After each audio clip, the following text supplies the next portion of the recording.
this doesn't feel like it's part of our trip. Our trip was too magical and like secluded. Bonnie Kate Pouchot and Elizabeth Sumrall had a Seattle to Baton Rouge road trip all planned out.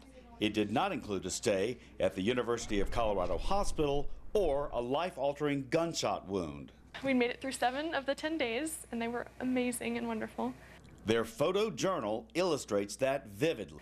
And then we randomly came here. Here was this Aurora, Colorado theater for the midnight showing of the new Batman movie, where they became part of one of the worst mass shootings in U.S. history. In an instant, a night at the movies became a journey for survival in a barrage of gunfire. I grabbed Elizabeth and like pulled her down, and we like hid behind our seats. Did you see the guy? Did not see the guy at all. We were thankfully far enough up, and we ducked down very quickly, so I wasn't looking that direction or looking for someone. We were hiding down there for a little while, and then just, you know, holding still, praying. And then while we were down there, that's when I felt a huge, like a huge 2x4 smack my leg. I was like, oh, this is real. I've been shot. Meantime, in Baton Rouge, I was in deep sleep at 1:37. The phone rang, and Bonnie Kate just said, Mom, I've been shot, and there was a bomb. And I'm like, you know, back up. I didn't think I was gonna make it. I was in a excruciating amount of pain. But I had a peace, and I just felt like God was really just wrapped me up and held me, and I was okay. God provided amazingly through people that didn't know us and didn't have to care about us, and were just so amazing. by the time Bonnie Kate's first surgery was over, her parents had arrived to be at her side. We're really grateful. That's the overwhelming thing I felt. Yeah. I just felt really thankful, really thankful.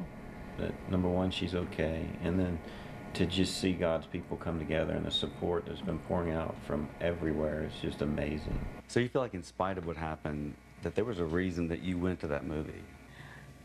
God preserved my life, and who knows what he's gonna do and how he's gonna use this for his glory and for my good. I know he's sure as heck don't like it, and it's been very hard, but I'm thankful that God's sovereign and in control of all this, and that he's at work and he's doing something through it.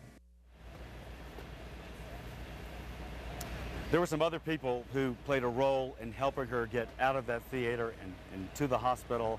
We'll talk to them tomorrow, and we'll have that story tomorrow night on 9 News at 5 and 6. Now let's talk about the Pouchot family. They have told me that at every turn, their daughter's needs have been met. She was shot in the theater, struggled to get out.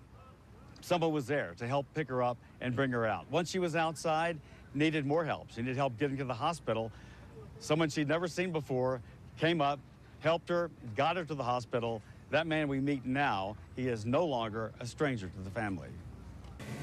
You know, just trying to take a deep breath and breathe in. Bonnie Kate Pouchot needed a hero in the immediate aftermath of the movie theater massacre.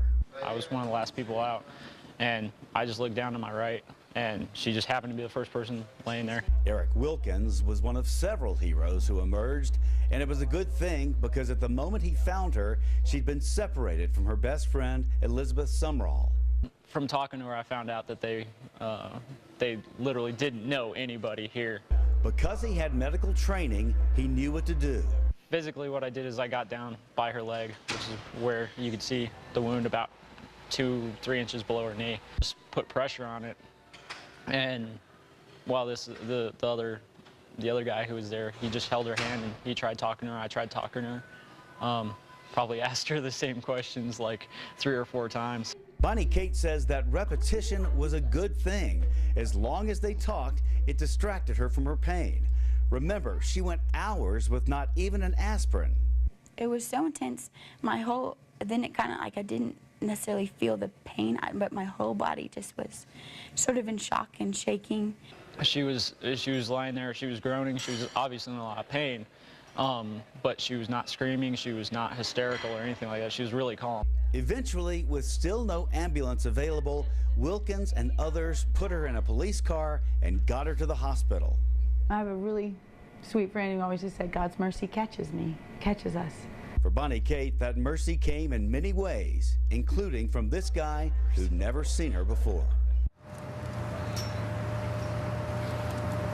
That guy is an Army reservist. He had to pull an all-nighter last night and then had the gumption and the energy to meet us at our hotel for an interview this morning at 9 o'clock. So he's certainly quite a guy. Got some news about Bonnie Kate, by the way. She has now moved from ICU into a private room, and there is a possibility now. Her mom, in fact, just texted me a moment ago. They could be coming back to Baton Rouge as early as Thursday, maybe Friday.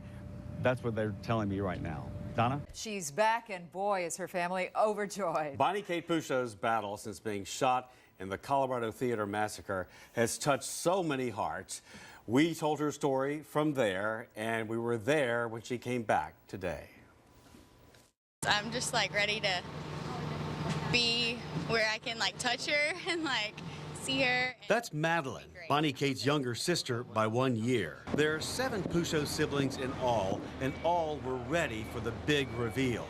The arrival of their injured older sister from Denver. Really grateful that she's still alive, but still going through what happened. Billboards in Baton Rouge even beamed about her triumphant survival, while outside the ER at Our Lady of the Lake, neatly lettered handmade posters read words like grace and courage. She'll be back here pretty soon. She's gonna be okay. Can't wait to see her. Bonnie Kate's mom had texted me pictures from Denver International moments before they left for BTR. A smiling Bonnie Kate about to board the flight in a hospital bed. At the lake, it wouldn't be long before the patient could see the world of encouragement and love that awaited. Then, suddenly a text. See you soon. Your mom says see you soon. All the anticipation dissolves as the ambulance arrives and the doors swing open. She's home. Hugs all around. EMTs carefully roll her inside. They know it's already been a long day.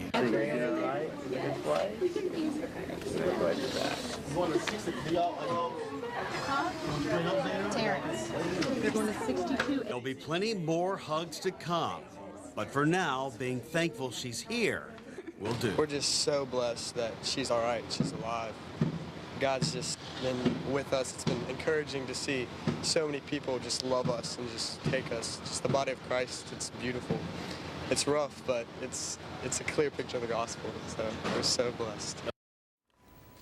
Now, her mom just texted me and told me she's looking at another surgery next Wednesday, so she'll be back in the hospital through all of that. But she does now have her family at her side, and of course, they have their faith.